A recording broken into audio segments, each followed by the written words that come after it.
Okay, this is Math 1090, Section 1.5, Graphs of Linear Functions.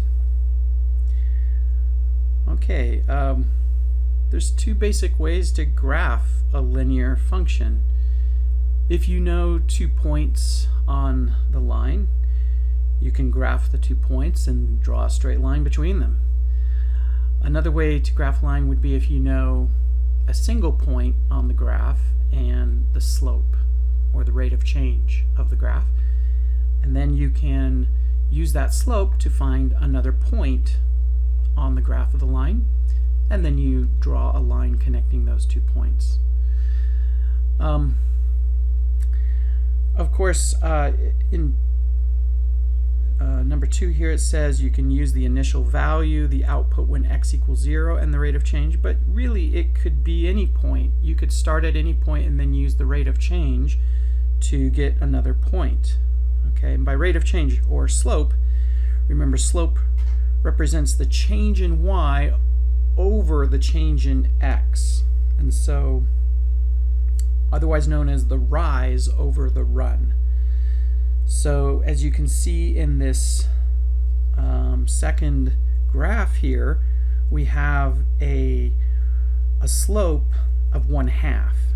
Okay, so if we start at the y-intercept of this graph at the point 0, 1, and then we use that slope of 1/2, which means we rise 1 when we run 2. So if you see the little red line, the dotted red line here, we run 2 units to the right because 2 is positive. We move 2 units in the positive x direction, and then we rise 1 unit because the numerator of 1/2 is positive. We rise 1 unit in the positive y direction, and then we stop. And that gives us this new point, 2, 2, that's on the graph of the line. You put another dot there, and then you just connect those dots with a straight line. And there you go, you've graphed the function. Okay? So let's practice this. Graph a line that has an x-intercept of -3, 0 and a y-intercept of 0, 3. Then write the equation of the line in the form y equals mx plus b. So the x-intercept is over here at -3, 0, and the y-intercept is here at 0, 3. Okay, well, to do this we want to get a ruler out and connect those 2 points with the ruler, and then draw the line connecting those points. And we often add a little arrowhead on our line to indicate that it extends on. Okay, but what is the equation of this line? Well, maybe I'll call this point 1, and I'll call this point 2, and then recall that slope, the rate of change, is defined as the change in y divided by change in x, or delta y by delta x. And this is y sub 2 minus y sub 1 over x sub 2 minus x sub 1. Okay, what is this? So what is y sub 2? It's the y-coordinate of point 2, which is 3. And the y-coordinate of point 1 is 0. So we get 3 minus 0 over. Now x2, that's the x-coordinate of point 2, that's 0. Minus x1, that's the the x-coordinate of point 1, so that's -3. So we subtract -3. And what do we end up with? We end up with 3 over 3, which is 1. Okay, so as we run 1, we rise up 1 as well. Okay, now we know the slope. We can use slope or point slope form to get the equation of the line. Recall that point slope form is y minus y1 equals m times x minus x1, where x1, y1 is a point on the line. We'll use this point, the x-intercept. Okay, so we could use the y-intercept as well, it doesn't matter, but I've already labeled the x-intercept as 0.1, so let's use that. So we have y minus y1, which is 0, is equal to, I'll write it for completeness sake, the slope is just 1, x minus x sub 1. X sub 1 is negative 3, so we have minus negative 3. That's a 3. Okay, and now we simplify, and we get y is equal to x plus 3.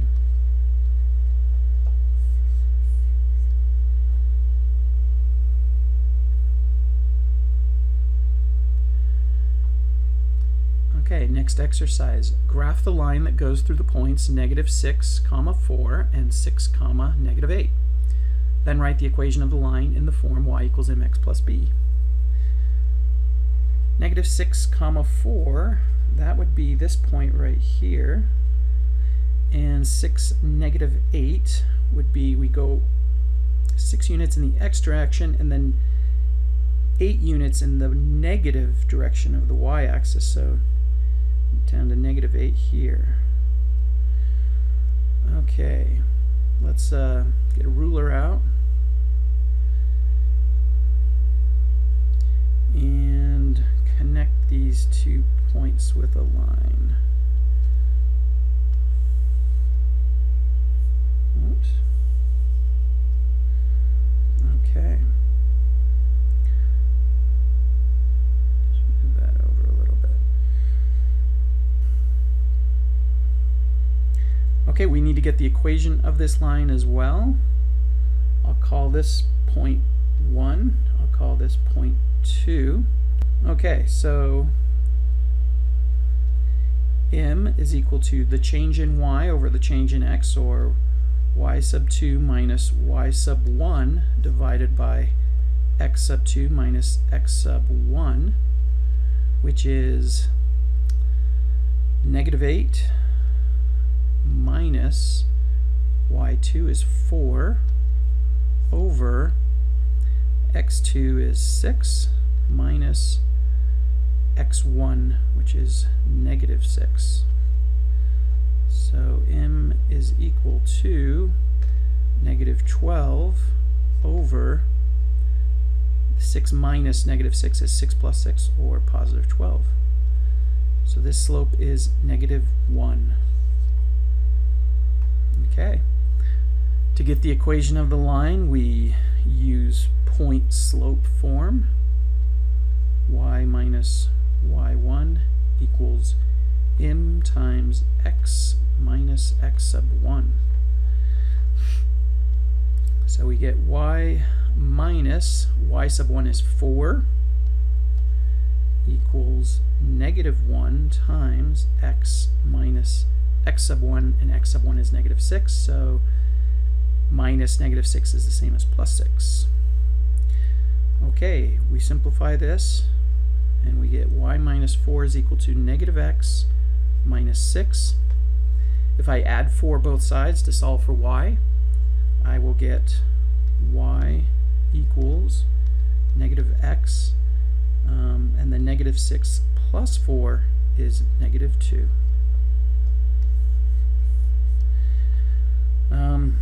A good thing to check when you have the graph of the line is to make sure that your slope is correct. Yeah, we have a negative slope. This line slopes downward, so the slope should be negative. And the y-intercept is -2. Yeah, my graph goes through the point 0, -2 there. Okay. Sketch the graph of the function f of x equals 2/3 x plus 1. Okay, I'm going to use the fact that we have the y-intercept, so we know a point on the graph. Notice if I plug in 0 for x, I'll get, 2/3 times 0 is just 0, so I'll get 1 out of this function. So this function relates the input value of 0 to the output value of 1, or in other words, the point 0, 1 is on the graph of this function.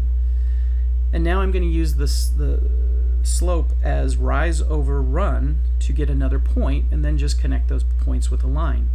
So this rise over run is 2 over 3, meaning if I run 3 units in the positive x direction, I need to rise up 2 units in the positive y direction.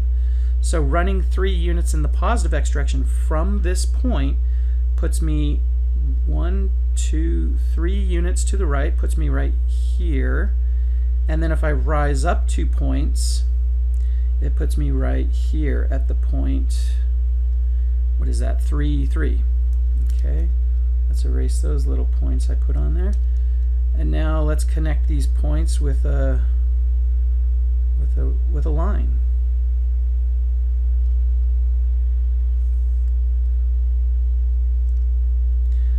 All right, so we've graphed it, and that's it. That's all we were asked to do, is sketch the graph of the function. Okay, sketch the graph of x equals 3 and the graph of y equals -2 below. Okay, before I do this, I just want to show you something real quick, and that is another way to write the equation of a line, because I think it'll help explain why these graphs are the way they are. So another way of representing the equation of a line is in this form. Say something like ax plus by equals c, where a, b, and c are just real numbers. They're constants. They're fixed numbers, and x and y are variables. They're allowed to vary. I'm not picking numbers for a, b, and c, but imagine we had picked some numbers. Okay. This is often called, I believe it's often called general form by most textbooks. It's not so important, but we'll use this in chapter 2. We'll use this form for the equation of a line quite a bit. But notice you can always solve this for y, and then if we do that, we would we would subtract ax from both sides of the equation, and we'd get b times y is equal to -ax plus c, and then the next step would be to divide both sides of this equation by y, and then we would have solved for b. So, or sorry, solve for y. Sorry, divide both sides of the equation by b. Okay, and so we'll end up with y is equal to -a over b times x plus c over b. Okay, and so this then would be our slope, and this would be our y-intercept.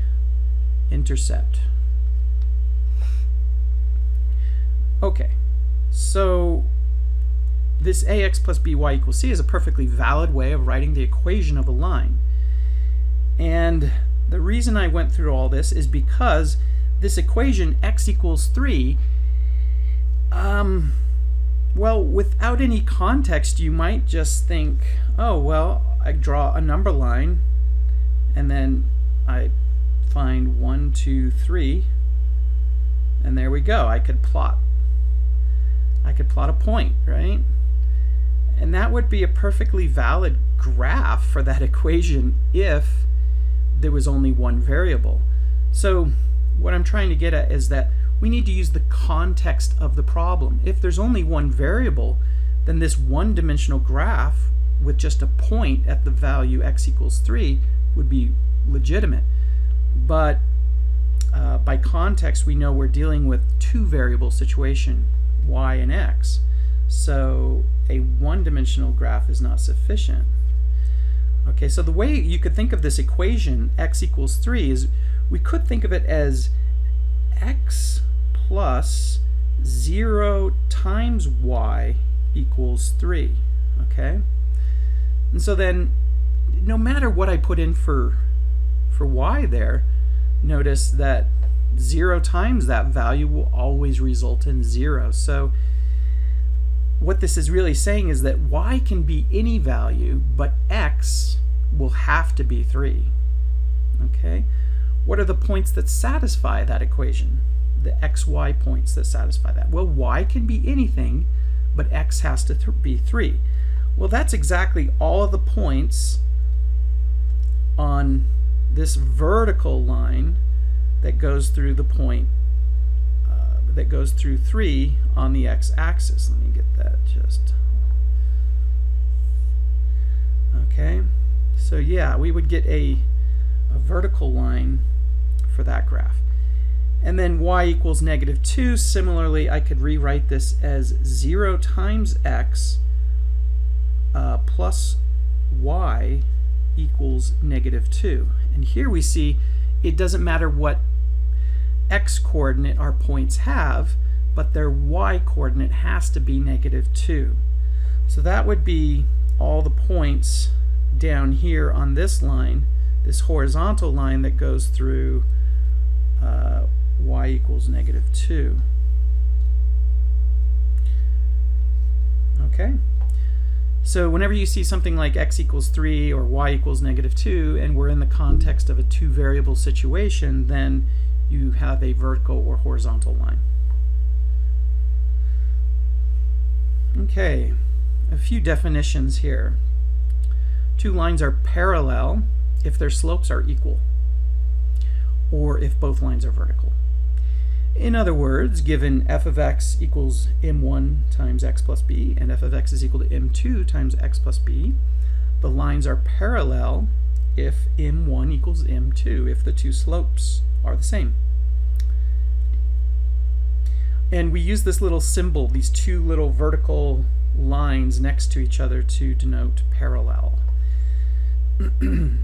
Two lines are perpendicular if their slopes are negative reciprocals. That is, given f of x equals m1 times x plus b and f of x equals m2 times x plus b, then m1 times m2 equals -1. So m sub 2 equals -1 over m sub 1. Okay, and you can see on the graphs down here, we've got, in the first graph, we've got two parallel lines, and we denote that with this, you might sometimes see this kind of notation, L1 is parallel to L2. And then over in the next graph, we have two perpendicular lines, and we might denote that using that special symbol. L1 is perpendicular to L2, and sometimes that symbol is just read as perp. L1 perp L2. Okay. Next exercise. Write the equation of the line parallel to y equals -4x minus 2 and passing through the point 1, -3. Okay, so we want a line parallel to another line. Parallel means they have the same slope. So the fact that we want a parallel line means that we want a line with a slope of -4 that passes through the point 1, -3. So we know a point on the line and we know the slope. We should use point slope form. Recall, point slope form is y minus y1 equals m times x minus x1. So we'll put in the values now. The y coordinate of that point is -3. M is -4. The x coordinate of our point is 1. There we go. So we have y plus 3 equals -4x plus 4. Now we subtract 3 from both sides. Y equals -4x. 4 minus 3 is 1. And you can check. The slope of this line is -4, so it will be parallel.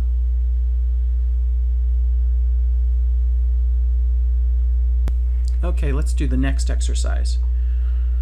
Write the equation of the line perpendicular to y equals -5x minus 2 and passing through the point 10, -3. Alright, so the slope we want, if I call this slope M1,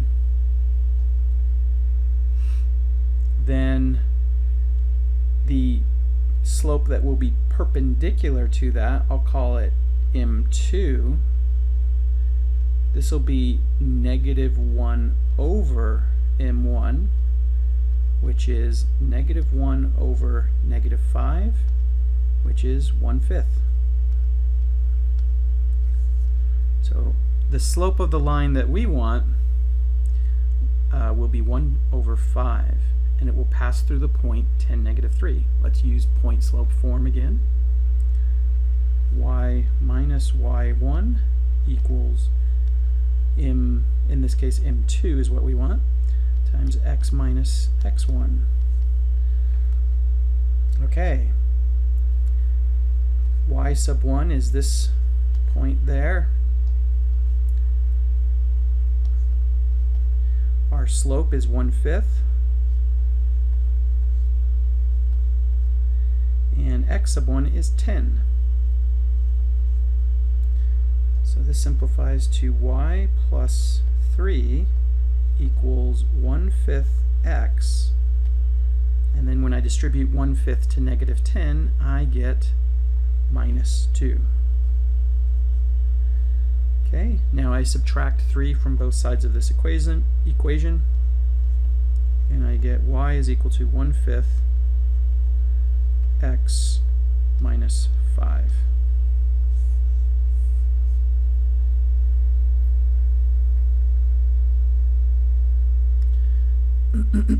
Okay, here we have a lengthy word problem.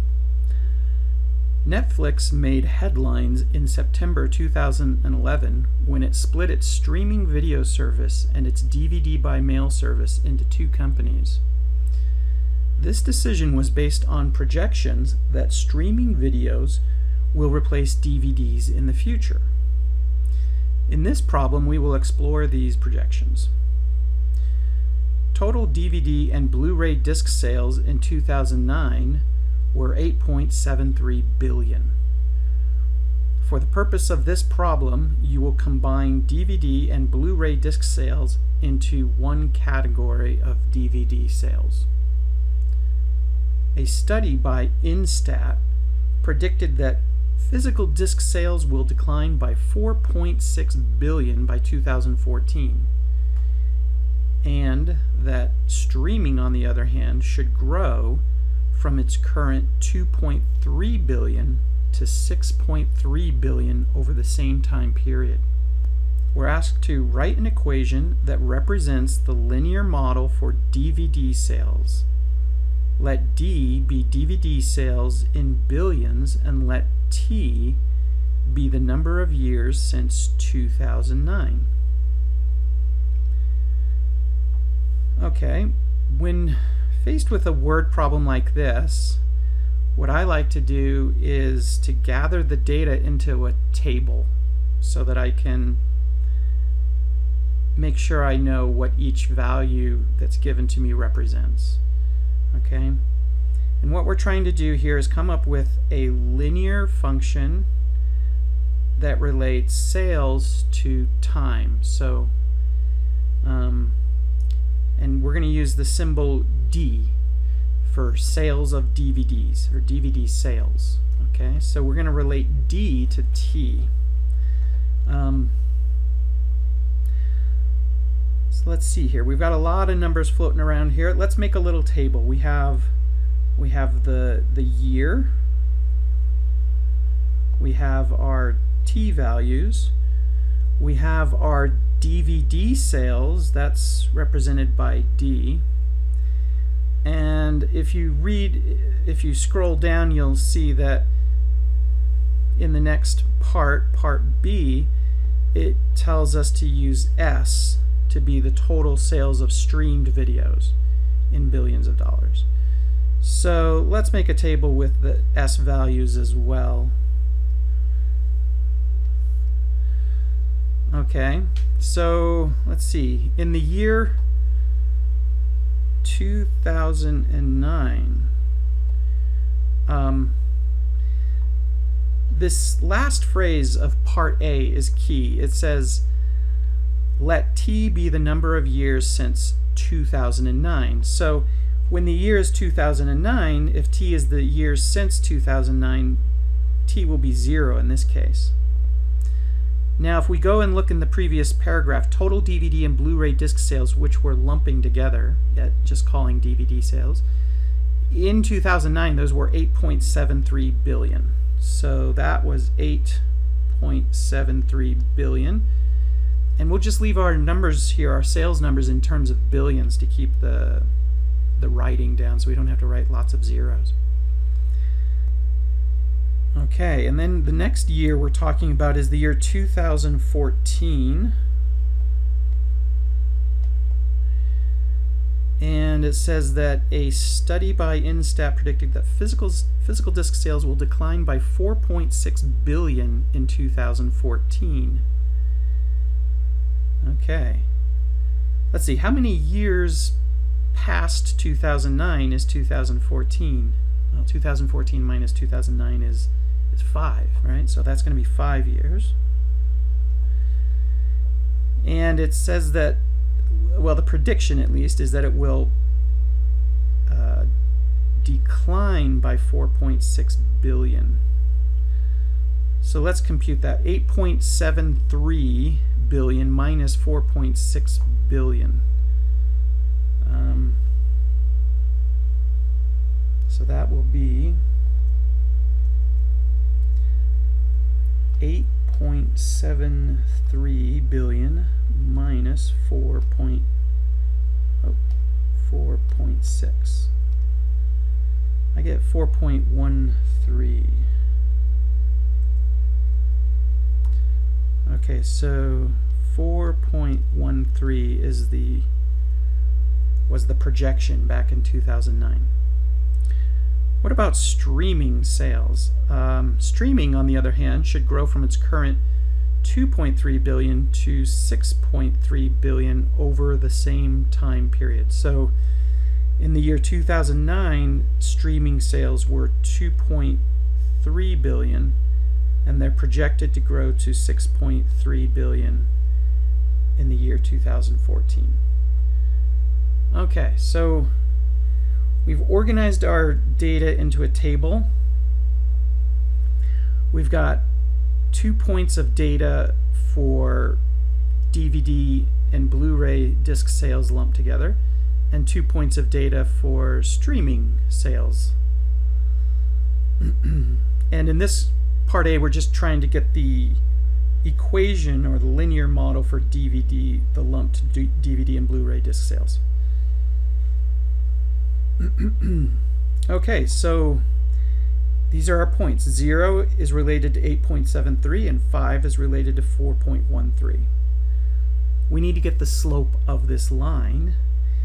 And how do we do that? The slope or rate of change is going to be, I'll use the symbols we're using in this problem. It's going to be d2 minus d1 over t sub 2 minus t sub 1. So the second DVD sales number is 4.13, and we're going to subtract off 8.73 d1. Time 2 is 5, time 1 is 0. So our slope here is, let's go back to the calculator.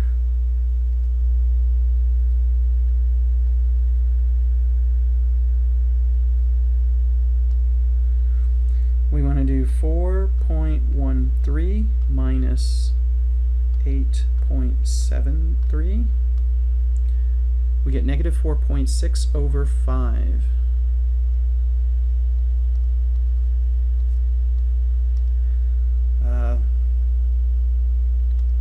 Let's divide that by 5. We get negative 0.92.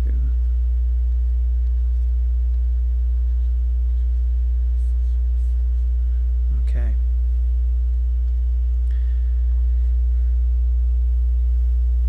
We have our slope. Now we can plug one of our data points into point slope form. and get the equation. Let's use the 2009 point, the 0 and 8.73. So our point slope form in this context will be d minus d1 equals m times t minus t1. So this will be d minus 8.73 is equal to negative 0.92 times t minus t1 is just 0. So we have d minus 8.73 equals negative 0.92t. Add 8.73 to both sides, and I end up with d is equal to negative 0.92t plus 8.73.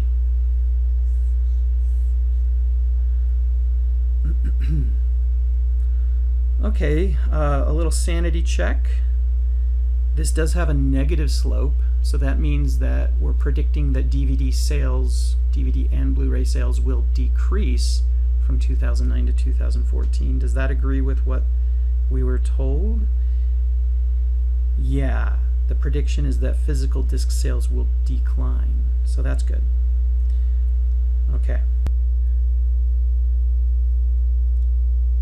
Let's move on to the next part. Write an equation that represents the linear model for streaming videos. Let S be the total sales of streamed videos in billions of dollars, and T the number of years since the year 2009.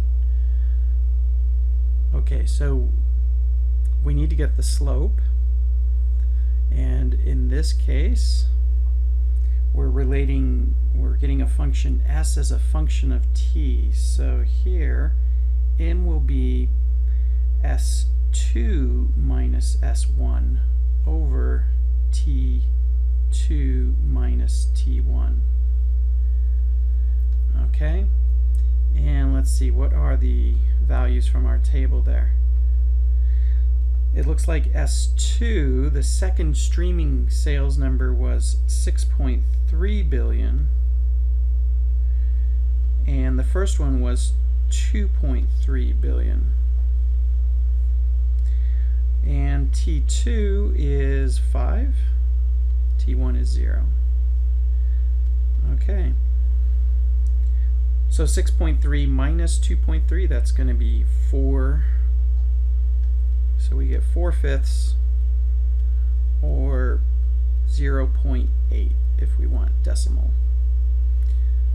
Okay, now we know the slope, and we have 2 points that are on this line.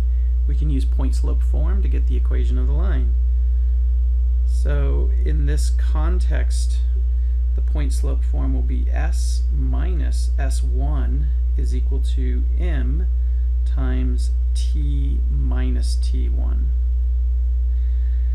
So S1 is, we're going to use the original value from 2009, that's 2.3. The slope is 0.8, and T minus T1, well, T1 is just 0.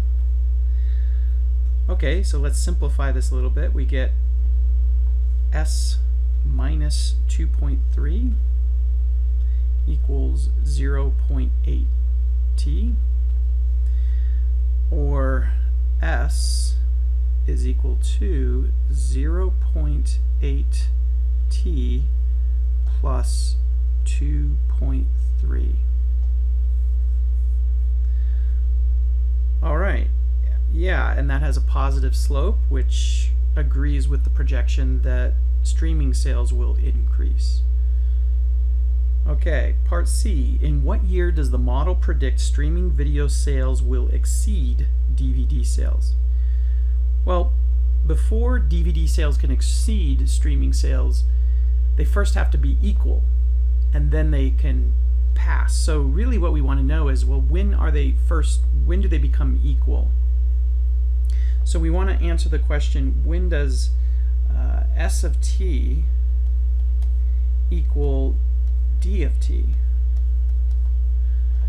Okay, well, we're going to just set the definitions for these two functions equal to each other and then solve for the time. And that will give us the time when the sales are equal. So let's see, the function for streaming sales is 0.8t plus 2.3, and the equation for the DVD sales is negative 0.92t plus 8.73. So negative 0.92t plus 8.73. Okay, so I want to get all the t's together on the left-hand side of the equation and the constant values together on the right-hand side of the equation. I think what I'll do first is add 0.92t to both sides. And let's see, what is 0.8 plus 0.92? Let's get the calculator out for that. So we have 0.8 plus 0.92. That's 1.72t. Okay.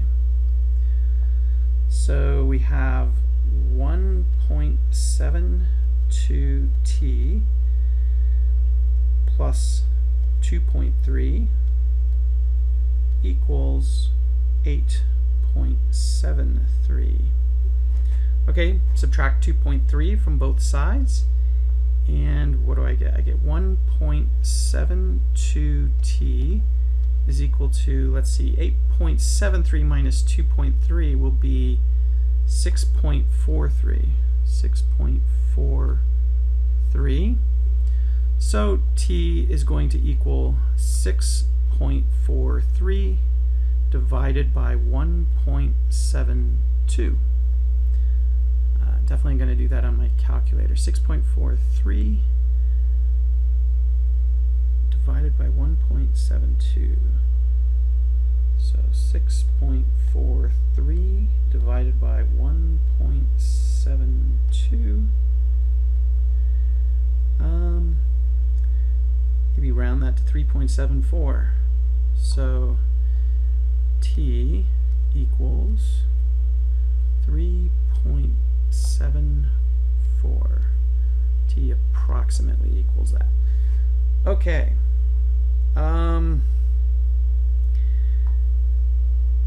Now the question actually asks, in what year does the model predict streaming video sales will exceed DVD sales? So we're measuring time in years here, so not quite 4 years. So we need to add 3 years to the start year, which is 2009.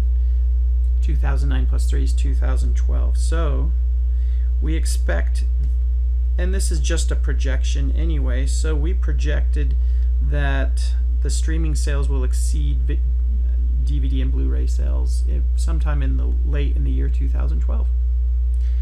Okay, and this concludes section 1.5.